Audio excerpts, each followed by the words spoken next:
नमस्कार साथियों, स्वागत है आपका मैथ मैम क्लास के यूट्यूब चैनल पर। जैसा कि आप सभी लोग जानते हो, मैंने आपको कल क्या कराया था, मैंने ब्लड की थ्योरी की क्लास करवाई थी। जैसा मैंने आपको कल की क्लास में बोला था कि मैं एक आपके लिए एमसीक्यू की क्लास एक्स्ट्रा में लेकर आऊंगी, तो मैं आज आपके लिए एमसीक्यू की क्लास लेकर आई हूँ। इसमें जो मैंने आपको कल थ्योरी पढ़वाई थी ना, उसी के एमसीक्यू पूरे वहीं से बनेंगे। अगर आपने थ्योरी की क्लास देख ली होगी तो आपके एमसीक्यू पूरे के पूरे बन जाएंगे। अगर आपने थ्योरी की क्लास नहीं देखी होगी तो आप क्या करोगे, इस क्लास को देखने से पहले मेरी आप थ्योरी की क्लास को देखोगे, उसके बाद इस क्लास को लोगे। अगर आपने थ्योरी की क्लास ली नहीं है, डायरेक्ट इस क्लास में आए, तो आपके एमसीक्यू नहीं बनेंगे। आप बोलोगे कि मैम क्या पढ़ा रही है, हमें तो कुछ समझ में नहीं आ रहा है। इसलिए हमेशा कुछ भी चीज पढ़ने से पहले, यूट्यूब पे कुछ भी चीज पढ़ने से पहले, एमसीक्यू लगाने से पहले उसकी थ्योरी को कंप्लीट करना चाहिए, उसके बाद एमसीक्यू लगाना चाहिए। अगर थ्योरी कंप्लीट है ना, तो एमसीक्यू लगाने में तो और प्रैक्टिस हो जाएगी आपकी। तो आज की क्लास को शुरुआत करते हैं। क्या दिया हुआ है, सबसे पहला प्रश्न है इसमें, रक्त के अध्ययन को क्या कहा जाता है। सब कुछ बताया था मैंने, रक्त के अध्ययन को क्या कहा जाता है, इसको काय से मापते हैं, पीएच मान कितना होता है, सभी को याद है ना, सभी को याद होना चाहिए। तो आज हम इस क्लास में उसी के क्या लगाएंगे हम एमसीक्यू। क्या पूछ रहा है यहाँ, रक्त के अध्ययन को क्या कहा जाता है। अब उनसे पूछा है रक्त के अध्ययन को क्या कहा जाता है, तो इसमें देखो ऐसे चार ऑप्शन दे दिए। क्या, haematology, option B oncology, option C neurology, option D क्या नेफ्रोलॉजी। आपको मैं ये सबका बताऊंगी, पहले मुझे ये बताओ आप रक्त के अध्ययन को क्या कहा जाता है। तो इसके अध्ययन को क्या कहा जाता है, हेमेटोलॉजी। क्या कहा जाता है इसके अध्ययन को, हेमेटोलॉजी। इसका आंसर क्या है, हेमेटोलॉजी। रक्त के अध्ययन को हेमेटोलॉजी कहा जाता है। देखो न्यूरोलॉजी, न्यूरोलॉजी किसके अध्ययन को कहा जाता है, यहाँ पर मस्तिष्क के अध्ययन को, मस्तिष्क के अध्ययन को मस्तिष्क के अध्ययन को क्या कहा जाता है, न्यूरोलॉजी। और नेफ्रोलॉजी किसको कहा जाता है, नेफ्रोलॉजी किसके अध्ययन को कहा जाता है, तो किडनी के अध्ययन को। किसको, किडनी के अध्ययन को। और ऑन्कोलॉजी किसको कहा जाता है, कैंसर के अध्ययन को। कैंसर के अध्ययन को क्या कहा जाता है, ऑन्कोलॉजी। तो देखो एक प्रश्न में से एक एमसीक्यू में से आपके 4 प्रश्न तैयार हो गए, 4 एमसीक्यू तैयार है। देखो क्या पूछा था, रक्त के अध्ययन को क्या कहा जाता है, ये तो प्रश्न आपसे पूछा ही गया था। क्या कहा जाता है, तो हेमेटोलॉजी, हेमेटोलॉजी कहा जाता है। अब ऑप्शन बी क्या है, ऑन्कोलॉजी। ऑन्कोलॉजी किसके अध्ययन को कहा जाता है, तो कैंसर के अध्ययन को। और न्यूरोलॉजी किसके को कहा जाता है, मस्तिष्क के अध्ययन को। ये क्या है, नेफ्रोलॉजी। नेफ्रोलॉजी किसके अध्ययन को कहा जाता है, किडनी के अध्ययन को। आपको एक प्रश्न में से 4 एमसीक्यू कंप्लीट हो गए। अब ऐसे ही प्रश्न नंबर दूसरे को देखें। क्या दिया हुआ है इसमें, रक्त के कितने भाग होते हैं, 1 भाग, 3 भाग, 4 भाग या 2 भाग। बताओ मुझे रक्त के कितने भाग होते हैं। जब मैं आपको थ्योरी पढ़वा रही थी ना, तो मैंने एक एक चीज कंप्लीट की है, एक एक चीज बताई है, उसमें एक एक कॉन्सेप्ट क्लियर किया है आपका। बताओ रक्त के कितने भाग होते हैं, तो कितने, 1 होता है, 2 होते हैं, 4 होते हैं या 2 होते हैं, कितने होते हैं, 2। रक्त के कितने भाग होते हैं, यहाँ पर 2। अब आपको मैं बताऊंगी रक्त में कौन कौन से 2 भाग होते हैं। तो देखो रक्त में एक क्या होता है, प्लाज्मा, और दूसरा क्या होता है, बिम्बाणु। क्या होते हैं, बिम्बाणु या रुद्राणु। ठीक है, तो आपके रक्त में प्लाज्मा कितने % होता है, कितने होता है, तो 55 से 60% होता है। और जो रुद्राणु है ना, वो कितने % होते हैं, 45 से 50%। ये क्या होते हैं, रुद्राणु होते हैं ब्लड में। तो क्या पूछ रहा है, रक्त के कितने भाग होते हैं, तो 2। कौन कौन से, एक तो प्लाज्मा और एक क्या, रुद्राणु। तो देखो प्लाज्मा में क्या क्या होता है, इसमें 90 से 92% इसमें क्या होता है, जल होता है। और 8% क्या होता है, इसमें प्रोटीन। ठीक है, प्रोटीन होती है। अब ऐसे ही इसमें देखेंगे क्या, रुद्राणु। रुद्राणु में क्या क्या पाया जाता है, आरबीसी, WBC और क्या, प्लेटलेट्स।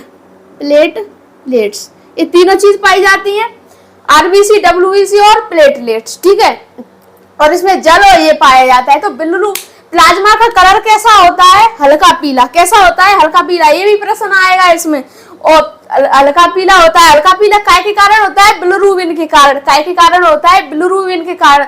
जो ये पूरे कॉन्सेप्ट मैंने एक एक करके लिखवाए हैं, आपकी थ्योरी की क्लास में सब कुछ लिखा होगा, बट इस अगर वो क्लास नहीं देखी होगी तो इसमें आपसे एमसीक्यू नहीं बनेगा। इसलिए मैं आपसे बार बार कह रही हूँ, आप इस क्लास को देखने से पहले मेरी थ्योरी क्लास देखो, तब इसमें आना। देखो क्या दिया है, स्वस्थ मनुष्य का रक्तदाब बीपी कितना होता है। तो आप बताओ, इसमें स्वस्थ मनुष्य का, एक स्वस्थ मनुष्य बढ़िया खा पी रहा है, सो रहा है, नींद बढ़िया, तो उसका क्या बताना है, रक्तदाब या बीपी। तो बताओ उसका कितना है, ऑप्शन ए है, ऑप्शन बी, ऑप्शन सी या ऑप्शन डी। बताओ इसका बीपी कितना है।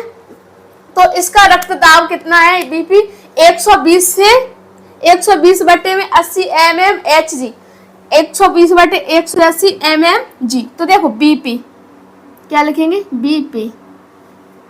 इसको मापने की मशीन को क्या कहते हैं, मापने की मशीन। कैसे मापा जाता है, स्फेग्नोमीटर से, स्फेग्नोमीटर से इसको क्या किया जाता है, मापा जाता है। ठीक है, अब देखो बीपी कितना होता है। अगर बीपी ज्यादा हुआ तो क्या होता है, और कम हुआ तो क्या होता है। अगर आपका बीपी ज्यादा हो गया तो क्या होगा,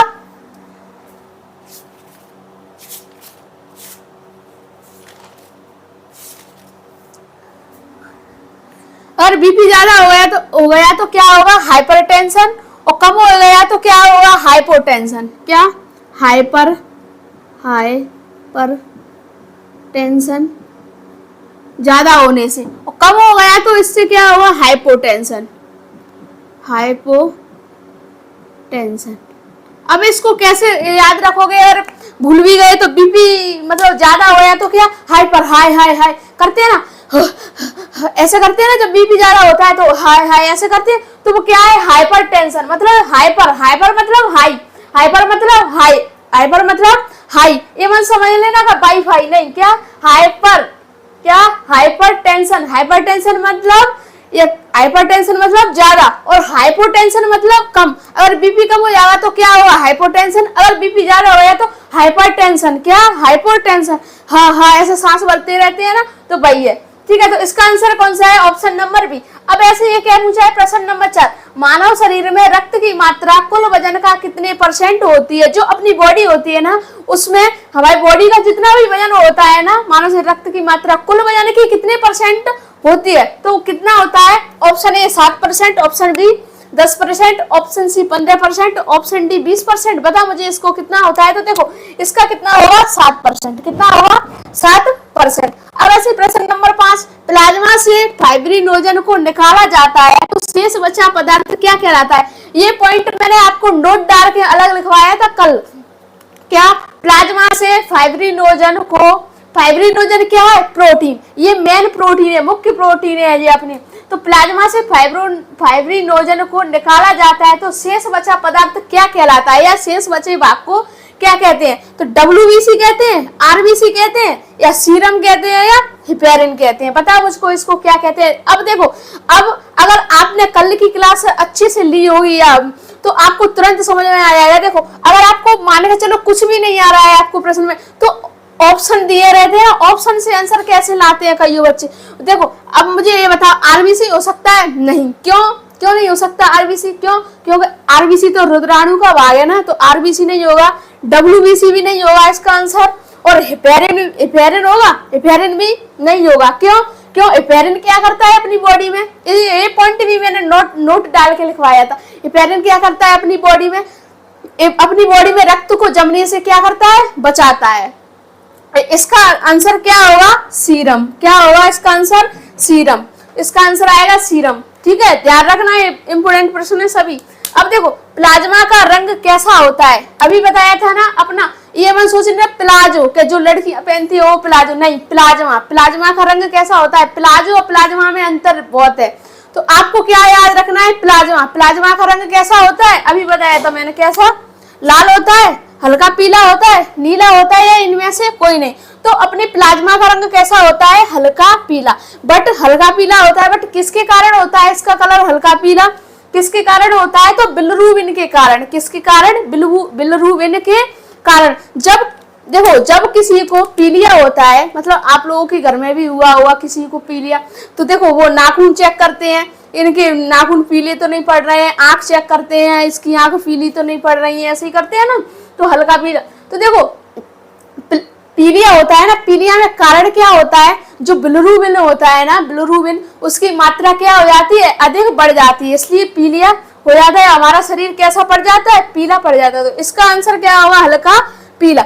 अब ऐसी प्रश्न नंबर 7, भ्रूणावस्था में आरबीसी का निर्माण कहाँ पर होता है। जो भ्रूण की अवस्था होती है ना, उसमें आरबीसी का निर्माण कहाँ पर होता है, लीवर में, हृदय में, फेफड़े में या अग्नाशय में। तो इसका निर्माण कहाँ पर होगा, लीवर में। कहाँ पर होगा, लीवर में। अब देखो आरबीसी का निर्माण, आरबीसी का निर्माण,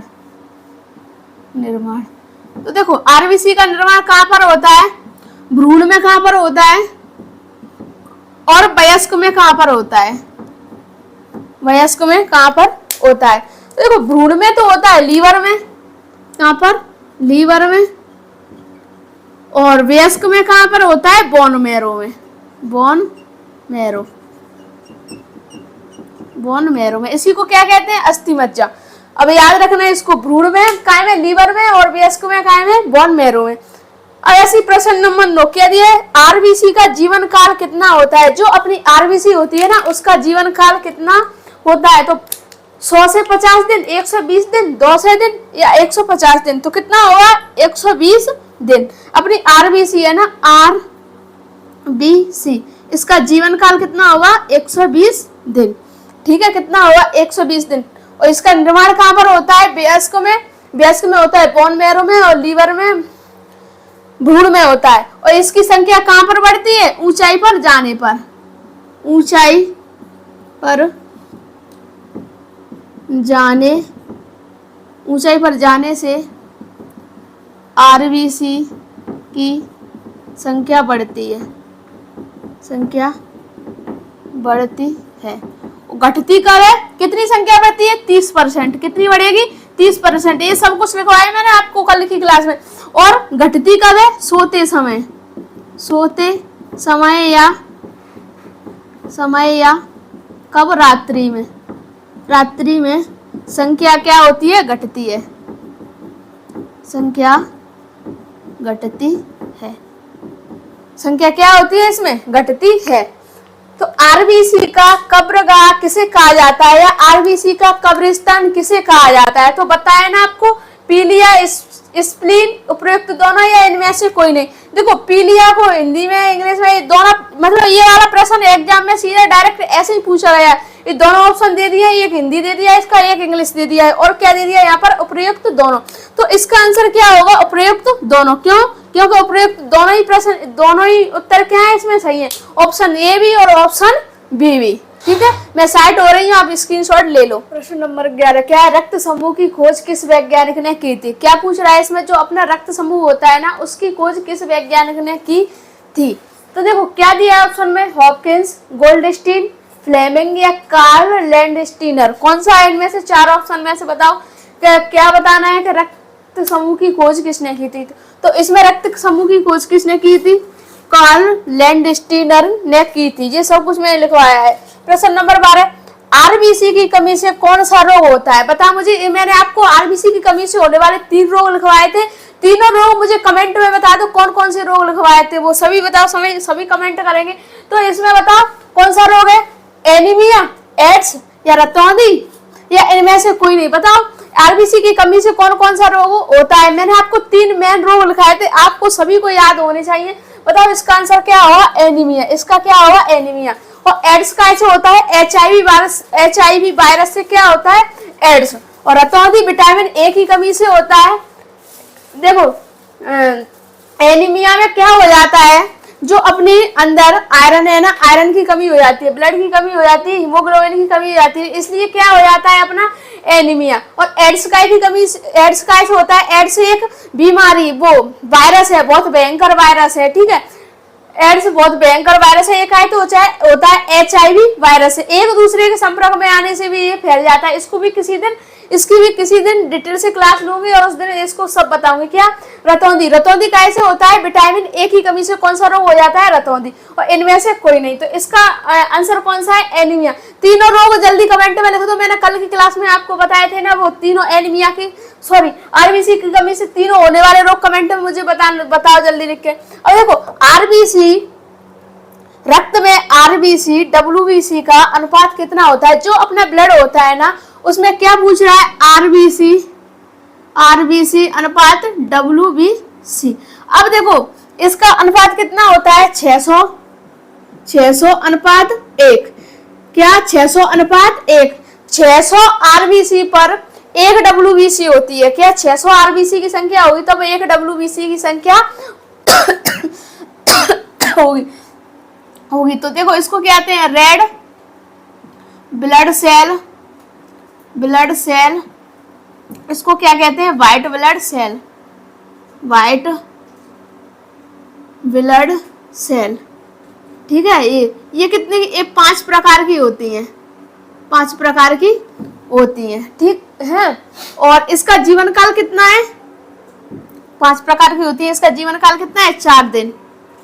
इसका जीवन काल है 4 दिन। और इसका कितना है? इसका तो आपको पता ही है कितना है? 120 दिन। 120 दिन।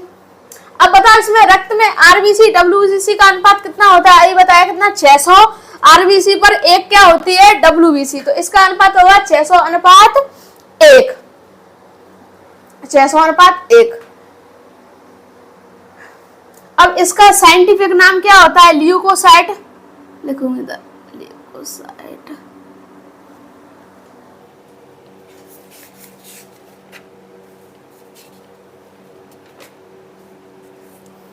क्या हुआ इसका साइंटिफिक नाम? ल्यूकोसाइट।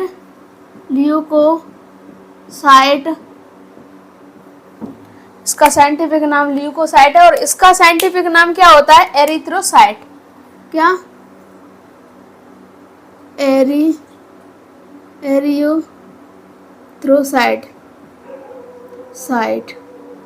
इतनी बातें इसके बारे में याद रखना। कल मैंने थ्योरी में पूरा सब कुछ लिखवाया डिटेल में। जीवन काल 120 दिन होता है। और ये संख्या में कितनी होती है? इस संख्या में कितनी होती है? 50 लाख। और जो आरबीसी संख्या में कितनी होती है? डब्ल्यूबीसी कितनी होती है? 8 से 10,000। 8 से 10,000 ये होती है। 8 से 10,000। अब देखो ऐसे मानव शरीर के किस अंग में रक्त नहीं पाया जाता है? ये क्या है? अपनी मानव बॉडी, मतलब ह्यूमन बॉडी। उसमें क्या पूछ लिया गया है? ह्यूमन बॉडी में ऐसा कौन सा पार्ट है जिसमें रक्त नहीं पाया जाता है? तो बताओ इसमें कौन सा पार्ट है? देखो और आपको इसका आंसर भी नहीं पता है, फिर भी आप इसका उत्तर लगाओगे कैसे? क्या पूछ रहा है? मानव शरीर के किस अंग में रक्त नहीं पाया? यकृत में होता है, फेफड़ों में होता है, हार्ट में होता है। किसमें नहीं होता? कॉर्निया में। अपनी आंख का भाग होता है ना, उसमें क्या नहीं होता? रक्त नहीं होता। तो इसका आंसर क्या आ जाएगा? कॉर्निया। अब ऐसी प्रश्न नंबर 15, रक्तदाब किस यंत्र द्वारा मापा जाता है? वही मैंने अभी बताया था ना, रक्तदाब किस यंत्र द्वारा मापा जाता है। अगर आपने जो पहले के प्रश्नों में अच्छे से ध्यान से देख लिया होगा तो इसका आंसर आप तुरंत बता दोगे कि रक्तदाब या बीपी किससे मापा जाता है। तो मुझे बताओ, इससे मीटर से, पोटेंशियोमीटर से, या हेमेटोसाइटोमीटर से, या स्पेग्नोमीटर से। तो बताओ इस क्या मापा जाता है? कैसे मापा जाता है? स्पेग्नोमीटर से। कैसे? स्पेग्नोमीटर से। अब मुझे कमेंट करके ये बताओ, हेमेटोसाइटोमीटर से क्या मापा जाता है? अगर स्पेग्नोमेनोमीटर से बीपी मापा जाता है तो हेमेटोसाइटोमीटर से क्या मापा जाता है? मुझे कमेंट करके आप मुझे कमेंट बॉक्स में बताओगे।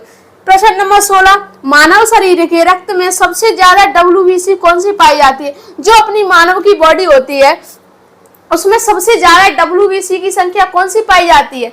बताओ। मैंने आपको कल एग्जाम में पॉइंट ऑफ व्यू के लिख के अलग से मैंने आपको बताया था कि मैं सबसे ज्यादा कौन सी पाई जाती है और सबसे कम कौन सी पाई जाती है। बताओ, क्या मोनोसाइट पाई जाती है, बेसोफिल पाई जाती है, या लिम्फोसाइट पाई जाती है, न्यूट्रोफिल पाई जाती है? कौन सी पाई जाती है इसमें? न्यूट्रोफिल सबसे ज्यादा कौन सी पाई जाती है? न्यूट्रोफिल। मोनोसाइट क्या करती है? बच्चड़ का कार्य करती है। और बेसोफिल क्या करती है,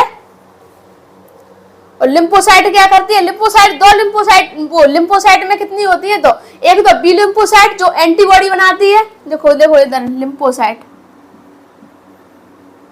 लिम्फोसाइट, लिम्फोसाइट कितनी होती है, दो। कौन कौन सी, एक तो बी लिम्फोसाइट, लिम्फोसाइट, और एक क्या टी, इसको किलर भी बोलते हैं, किलर लिम्फोसाइट, ठीक है, टी किलर लिम्फोसाइट। ये कहां पर मैच्योर होती है, थाइमस ग्रंथि में, थाइमस ग्रंथि में, कहां पर मैच्योर होगी ये, थाइमस ग्रंथि में। और टी बी लिम्फोसाइट है ना, ये क्या करती है, अपनी बी लिम्फोसाइट क्या करती है, एंटीबॉडी बनाती है, एंटीबॉडी, एंटीबॉडी बनाती है। एंटीबॉडी कितनी प्रकार की होती है, 5 प्रकार की। इनके भी कार्य में लिखाऊंगी, इनको भी बताऊंगी एंटीबॉडी कौन कौन सी होती हैं, 5 होती हैं एंटीबॉडी।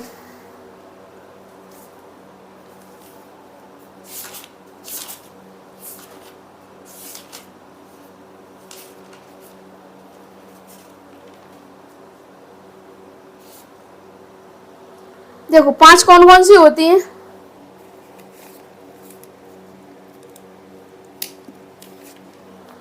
पांच कौन कौन सी होती हैं, एक होती है IgA, ये लिख गया IgA।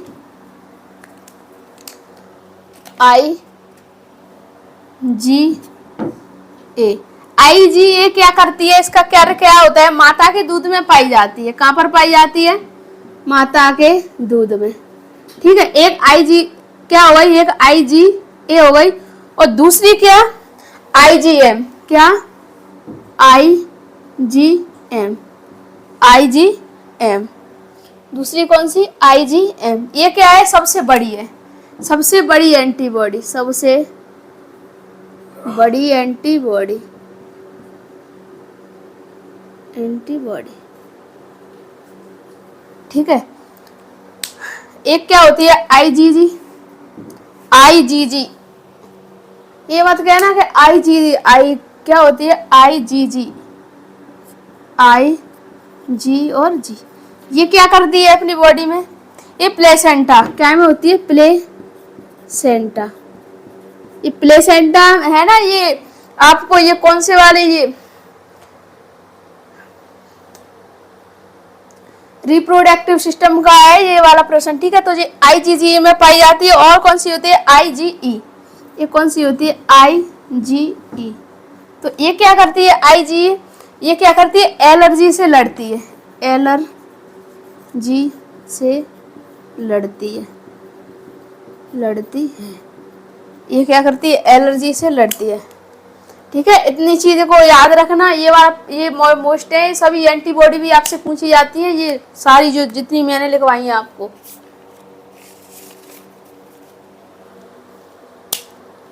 अब देखो प्रश्न नंबर कौन सा,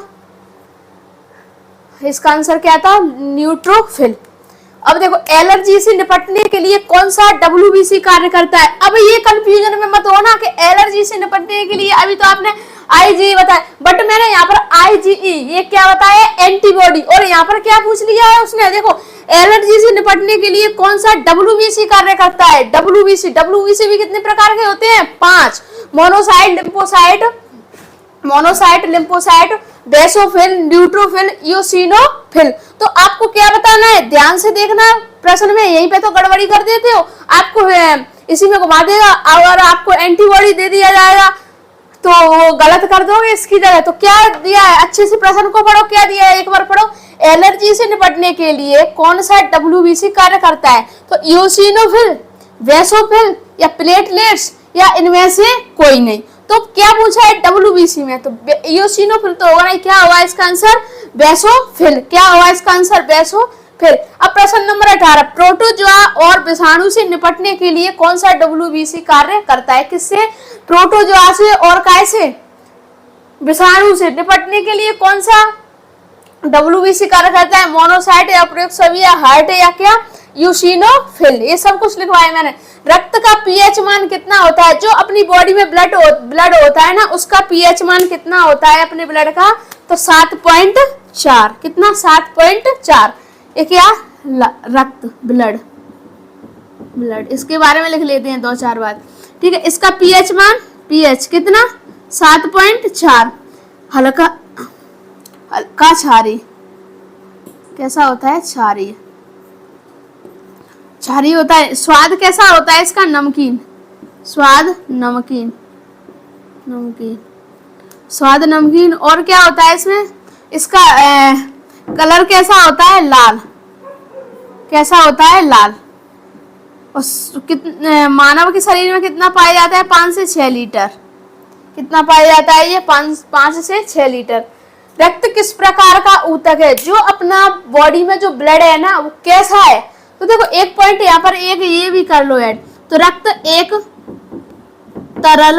तरल संयोजी ऊतक है, संयोजी ऊतक है, ऊतक है। अब आपको ये तो पता है कि रक्त एक तरल संयोजी ऊतक है, बट आपको ये नहीं पता कि तरल संयोजी ऊतक होता क्या चीज है, इसको क्या कहते हैं। अभी तक आपको नहीं पता है, तो चलो मैं आपको ये डाउट क्लियर कर देती हूँ। क्या, तरल संयोजी ऊतक। अब मुझे बताओ यहाँ पर तरल का मतलब क्या होता है, पतला, क्या, पतला, ठीक है। और संयोजी, संयोजी पढ़ो उसको अच्छे से। जब आप अच्छे से पढ़ते हो ना, तो उस, अगर मान के चलो आप प्रश्न को भी अच्छे से पढ़ोगे ना, तो उसमें ही उसका आंसर छिपा रहता है। बस अब प्रश्न को देखने का नजरिया होना चाहिए, अपना अपना नजरिया होता है। नजर से एक नजर में देख लो तो सब काम सॉल्व। अच्छे से पहली नजर में ही देख लो तो सारे काम तमाम, सारे मतलब अगर प्रश्न को एक नजर में ही देख लिया ना अच्छे से, तो सारा प्रश्न सॉल्व। जैसे तरल संयोजी मतलब संयोजी, तो संयोजी का मतलब क्या, मतलब मिलना, क्या, मिलना।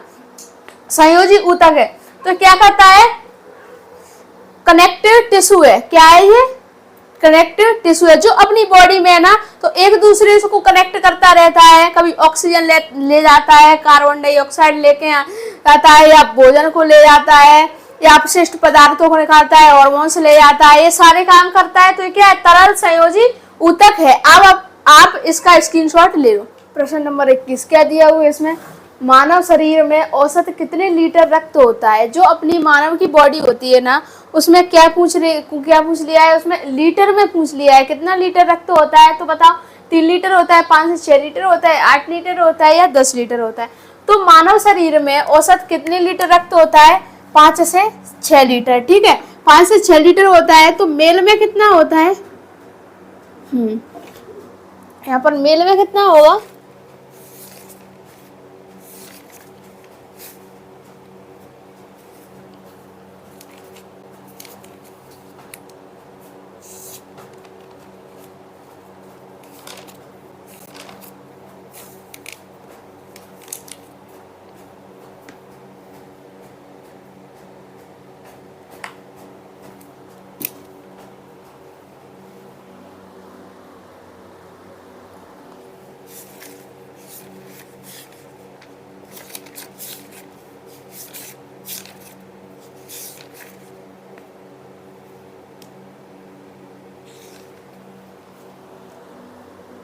मेल में कितना होता है यहाँ पर 5.5 लीटर। और फीमेल में कितना होता है, फीमेल में कितना होता है यहाँ पर 5 लीटर। तो मेल की तुलना में फीमेल में 5 लीटर ब्लड क्या होता है, कम। मेल की तुलना में फीमेल में आधे लीटर ब्लड क्या होता है, कम होता है। फिर भी क्या कहते हो, क्या कहते हैं लोग, औरत ने तो आदमी का खून चूस लिया, बट उसमें क्या है कि खून कम होता है, फिर भी उससे यही कहते हैं कि पूरा खून चूस लेगी तू मेरा, नहीं, उसमें वैसे भी आधे लीटर खून क्या है, कम है। तो देखो रक्त में कितना प्लाज्मा होता है, तो बताओ इसमें क्या, जो अपना रक्त है ना उसमें प्लाज्मा कितना होता है। अभी बताया था प्लाज्मा रक्त के 2 भाग होते हैं, एक तो प्लाज्मा, एक रुद्राणु। तो प्लाज्मा कितना होता है उसमें 55 से 60, और रुद्राणु कितने होते हैं 45%। तो इसका आंसर कितना आएगा 55 से 60%। अब प्रश्न नंबर 23, रक्त में कौन सा धातु पाया जाता है। जो अपना ब्लड है ना उसमें कौन सा धातु पाया जाता है, सोना, उपरोक्त दोनों यानी में से कोई नहीं। तो कौन सा पाया जाता है इसमें, लोहा या आयरन। अब क्या दिया है, WBC का निर्माण कहाँ पर होता है, क्या पूछ लिया है उसमें, WBC का निर्माण कहाँ पर होता है। तो बताओ हमारी डब्ल्यूबीसी का निर्माण वृक्क में होता है क्या? अपनी डब्ल्यूबीसी का निर्माण किडनी में होता है? नहीं होता ना। हृदय में होता है? नहीं होता। इनमें से कोई नहीं। तो क्या काय में होगा? अस्थि मज्जा में। काय में? अस्थि मज्जा में। इसको क्या कहते हैं? Bone marrow. अस्थि मज्जा को क्या कहते हैं? Bone marrow. कौन सा विटामिन रक्त का थक्का जमाने में मदद करता है? तो कौन सा विटामिन करता है? Vitamin A, vitamin B, vitamin K और विटामिन सी। तो देखो ये विटामिन ए है ना, क्या करता है? ये विटामिन ए रतौंधी रोग हो जाता है विटामिन ए की कमी से। विटामिन बी, विटामिन के और विटामिन सी की कमी से क्या हो जाता है? स्कर्वी रोग। तो इसमें क्या आएगा? विटामिन के। क्या? विटामिन के। एक शाही बीमारी सुनी होगी आपने, शाही बीमारी या हीमोफीलिया। तो वो क्या होता है? वो जिसको भी हो जाता है तो उसमें क्या हो जाता है? ब्लड का थक्का नहीं बनता है, उसमें रक्त का थक्का नहीं बनता है। ठीक है, तो ये क्या है? विटामिन के। आरबीसी का मुख्य कार्य क्या है? जो रेड ब्लड सेल है ना अपनी, उसका मुख्य कार्य क्या है? तो लाल रंग देती है, O2 मतलब ऑक्सीजन का परिवहन करवाती है, या उपयुक्त दोनों? इनमें से कोई नहीं। तो क्या हुआ इसका आंसर? उपयुक्त दोनों। अब ऐसे रक्त से जब आरबीसी को निकाल दिया जाता है तो शेष बचा भाग क्या कहलाता है? सीरम, डब्ल्यूबीसी, आरबीसी या प्लाज्मा? क्या कहलाएगा यहाँ पर? प्लाज्मा। और जब प्लाज्मा में से फाइब्रिनोजन प्रोटीन को निकाल दिया जाए तो जो भाग बचता है उसको क्या कहते हैं? सीरम। प्रश्न नंबर 28, मानव रक्त में सबसे कम पाई जाने वाली कोशिका कौन सी होती है? जो अपना मानव ह्यूमन बॉडी है ना, उसमें सबसे कम पाई जाने वाली कोशिका कितनी होती है? तो आरबीसी कितनी पाई जाती है? 50 लाख और 5 मिलियन। और डब्ल्यूबीसी कितनी पाई जाती है? 8 से 10,000। प्लेटलेट कितनी पाई जाती है? 1.5 लाख से 4.5 लाख। या उपयुक्त सभी? तो देखो इसका आंसर उपयुक्त सभी तो होगा ही नहीं। क्यों? क्योंकि डब्ल्यूबीसी इसमें कौन सी सबसे कम पाई जाती है? डब्ल्यूबीसी। कौन सी? डब्ल्यूबीसी। तो देखो आरबीसी ये कितनी पाई जाती है? 50 लाख। 50 लाख। और डब्ल्यूबीसी कितनी पाई जाती है? 8 से 10,000। और प्लेटलेट कितनी पाई जाती है? प्लेटलेट कितनी पाई जाती है? 1.5 लाख से 4.5 लाख। तो आपको वैसे ही पता चल रहा है सबसे कम कौन सी पाई जाती है, तो डब्ल्यूबीसी। सबसे ज्यादा कौन सी पाई जाती है? तो आरबीसी। रक्त का थक्का जमाने वाला मुख्य प्रोटीन कौन सा है? इसमें रक्त का थक्का जमाने वाला मेन प्रोटीन बताना है। तो थ्रोम्बिन, फिब्रिन या फाइब्रिनोजन? कौन सा होता है? फाइब्रिनोजन। किसकी उपस्थिति के कारण रक्त शरीर के अंदर नहीं जमता? हेपेरिन के कारण। काय के? हेपेरिन के कारण। अब नोट करके मैंने 2 पॉइंट लिखवाए कि आरबीसी के निर्माण की प्रक्रिया को, जब आरबीसी का निर्माण होता है तो उसकी प्रक्रिया को क्या कहते हैं? तो एरिथ्रोपोइसिस कहते हैं। और हार्मोन्स कौन सा होता है इसमें? शायद एरियोपोइटिन। अब ऐसे प्लेटलेट्स के निर्माण की प्रक्रिया को क्या कहते हैं? तो मेगा कैरियोसाइट। ये कहां पर होता है? बोन मैरो में।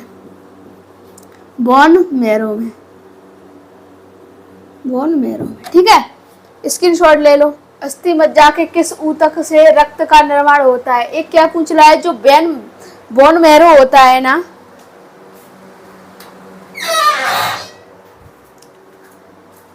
अस्थि मज्जा के किस ऊतक से रक्त का निर्माण होता है? तो बता मुझे, अस्थि मज्जा बोन मैरो में कि किस ऊतक से, टिश्यू से रक्त का निर्माण होता है? तो हेपेरिन से। हेपेरिन क्या करता है? अपनी बॉडी में रक्त को जमने नहीं देता है। ठीक है, ये क्या है? हेमेटोपोएटिक। और ये क्या है? थ्रोम्बोसिस है। इनमें से कोई नहीं, तो थ्रोम्बोसिस तो होगा नहीं। क्या होगा इसका आंसर? तो हेमेटोपोएटिक। क्या? हेमेटोपोएटिक क्या करता है? हेमेटोपोएटिक। अस्थि मज्जा के किस ऊतक रक्त का निर्माण, जो बोन मैरो होती है ना, उसमें कौन सा ऊतक है जिससे रक्त का निर्माण होता है? तो कौन सा है? ये हेमेटोपोएटिक। अब रोगों से लड़ने की प्रतिरोध क्षमता कौन प्रदान करता है? जो रोग होते हैं ना अपने में, तो उनसे लड़ने की क्षमता कौन प्रदान करता है? तो देखो इसमें ऑप्शन में डब्ल्यूबीसी है, ल्यूकोसाइट है, उपयुक्त दोनों है। तो इसका आंसर क्या होगा? उपयुक्त दोनों। क्यों? क्योंकि डब्ल्यूबीसी के अंदर होती है क्या? ल्यूकोसाइट। डब्ल्यूबीसी कितने प्रकार की होती है? 5 की। मोनोसाइट, लिम्फोसाइट, यूसिनोफिल, बेसोफिल और क्या? न्यूट्रोफिल। 5 होती है। तो वो इसका आंसर क्या है? ल्यूकोसाइट। अब प्लाज्मा का रंग पीला किसके कारण से होता है? तो हेमोसाइट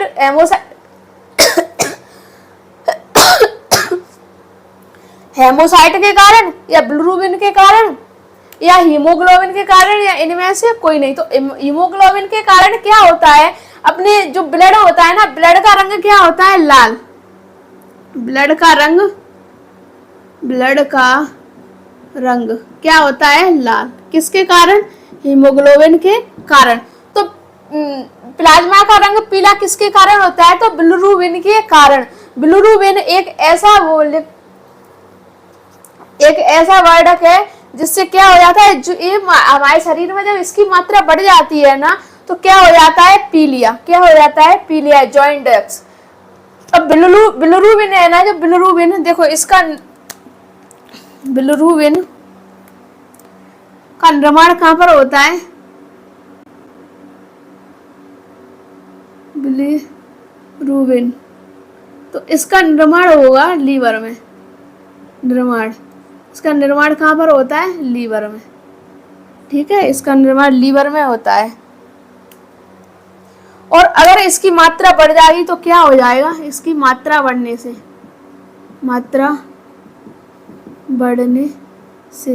क्या हो जाएगा? जब मात्रा बढ़ जाएगी तो पीलिया की शिकायत बढ़ने लगती है। ठीक है, अब क्या दिया हुआ है? आरबीसी की संख्या किस यंत्र के द्वारा मापी जाती है? तो हेमेटोसाइटोमीटर के, पोटेशियोमीटर के, अप्रयुक्त तो सभी। तो काय के? हेमेटोसाइटोमीटर के। ऐसे रक्त जमाने में किस तत्व की मुख्य भूमिका होती है? इसमें क्या पूछा है? तत्व। क्या पूछा है? तत्व। तो तत्व बताना है। क्या लोहा तत्व है या धातु है? बताओ, तत्व है या धातु है? या कैल्शियम, या कार्बन, या सोना? तो इसका आंसर क्या होगा? कैल्शियम। अगर आपसे ये पूछ लिया है रक्त जमाने में किस तत्व की मुख्य भूमिका होती है, तो क्या? कैल्शियम। अगर धातु पूछ लिया है तो क्या आएगा यहाँ पर? लोहा। अगर आपसे ऐसे ये पूछ ले मुख्य प्रोटीन, तो कौन सी आएगी? फाइब्रोनोजन। हाँ। और इसका आंसर क्या होगा? कैल्शियम। सबसे बड़ी आरबीसी किसमें पाई जाती है? जो सबसे बड़ी आरबीसी है ना, वो किसमें पाई जाती है? तो लामा में, एम्फियूमा में, नेक्सियुरस में, या कस्तूरी मृग में? किसमें पाई जाती है सबसे बड़ी? तो एम्फियूमा में। और कस्तूरी मृग में कैसे पाई जाती है? सबसे छोटी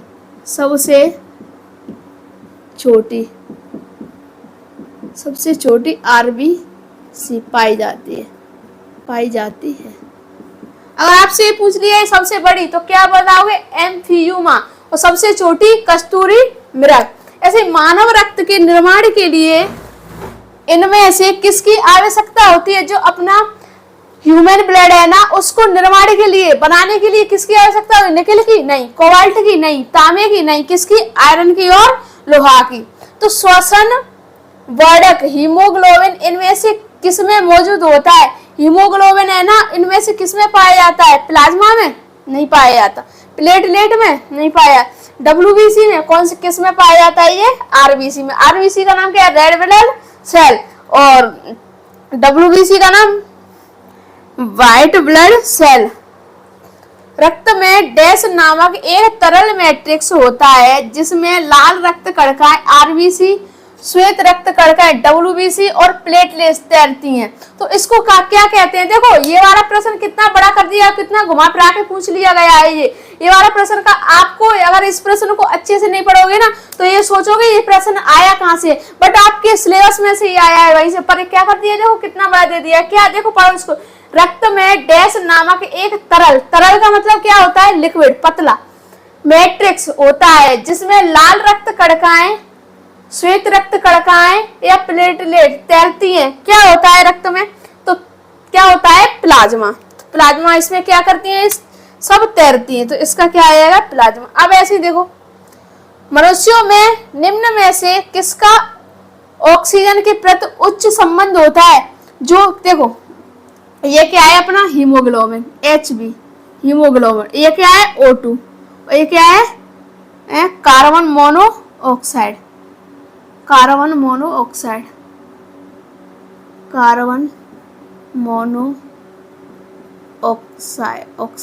ठीक है, ऐसे ऑक्साइड। ठीक है, अब क्या पूछ रहा है वो, इसी में से मनुष्य में किसका ऑक्सीजन के प्रति उच्च संबंध होता है? तो कार्बन डाइऑक्साइड, हीमोग्लोबिन, WBC। किसका ऑक्सीजन का किसके प्रति होता है? हीमोग्लोबिन के प्रति। ये मान के चलो O2 है ना, ऑक्सीजन जो हीमोग्लोबिन से प्यार करता है, बट क्या है जो H है ना, ये किसके पीछे भागता रहता है? कार्बन मोनोऑक्साइड के पीछे ये भाव खाते रहता है। क्या तो इसके किसके पीछे भागता है? ये कार्बन मोनोऑक्साइड के पीछे। बट क्या ऑक्सीजन इसके पीछे भागता रहता है। जहां हीमोग्लोबिन, वहां पर क्या ऑक्सीजन, जहां हीमोग्लोबिन जाएगा उसके पीछे पीछे क्या जाएगा?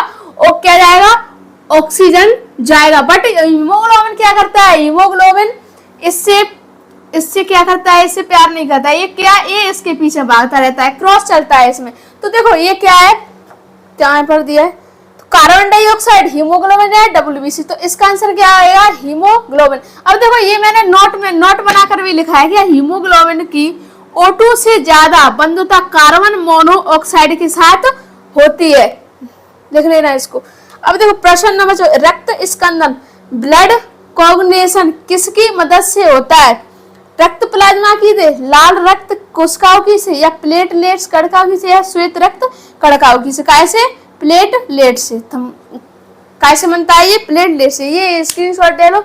आज के लिए बस ले लो, ये आज के लिए बस इतनी ही प्रश्न। अगर आपको ये क्लास अच्छी लगी हो तो क्लास को लाइक करना और चैनल को सब्सक्राइब कर लेना। साथ ही साथ प्यारा से एक कमेंट करके बताना और अपने दोस्तों को भी ये वीडियो शेयर करते जाना।